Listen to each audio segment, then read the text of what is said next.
we're privileged to have with us today Dr. Terry Tomirot, who's going to be talking to us about his latest book, The Dawkins Delusion. Thank you for joining us, Dr. Tomirot. It's a pleasure to speak to you again. Thank you, Richard. It's good to be here. Now, Dr. Tomirot, you're famous for declaring in no uncertain terms that you are not a believer in Richard Dawkins. You don't think he really exists. Now, why is that? Well, nothing so simple, Richard. You shouldn't ask sensible people to believe in something unless you've got evidence for it. If there is a Dawkins, why hasn't he shown himself to me? In your opinion, then, are people who believe in Richard Dawkins just a little bit dim? Well, in a way I can understand the mistake. Simple people pick up a handful of books claiming to be written by Dawkins. And since a Dawkins seems to be a sufficient account for how they got to be there, for the similarities in all the texts and so on, they stick with common sense and fallaciously conclude that this Dawkins, which they have never seen with their own eyes, actually exists. Of course, some people do claim to have seen Richard Dawkins and even shaken his hand. Yes, if you can believe them. You think they're all lying? I didn't say that.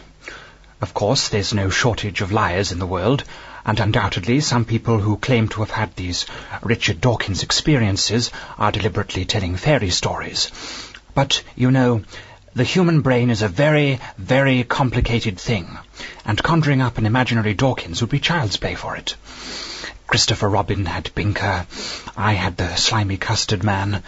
I suspect that something very similar is happening with people who claim to have seen a Richard Dawkins, or heard his voice, or felt his touch. But the books aren't evidence for the existence of Richard Dawkins either. No, of course not. As a scientist, it is no answer to the problem of where did this inane rubbish come from to stick a label on it that says Richard Dawkins. Each book is a simple rearrangement of only 26 letters. Even a child should be able to see that with a little random shuffling of vowels and consonants on a computer, one can arrive at all sorts of patterns like that. Working out how each letter got into the place that it did is the business of science. Claiming that Dawkins did it puts an end to an inquiry that promises to give us a full and satisfying explanation of how these books came to be, without the need for invoking a discredited, superstitious Dawkins of the Gap type hypothesis.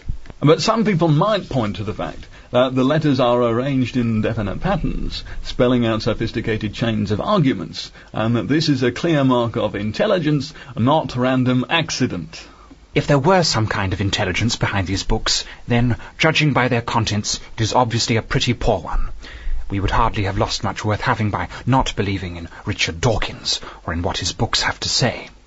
The scientific view of the matter is beautifully simple and invigorating. The works of Richard Dawkins are nothing but a collection of fortuitously ordered A's, B's and C's, recombined from previous patterns.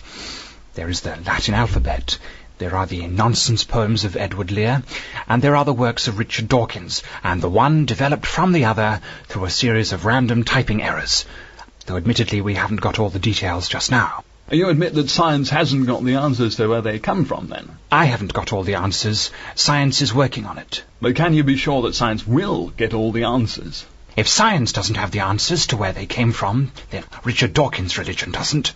If a Dawkins designed the books, then who designed the Dawkins? Just tell me that.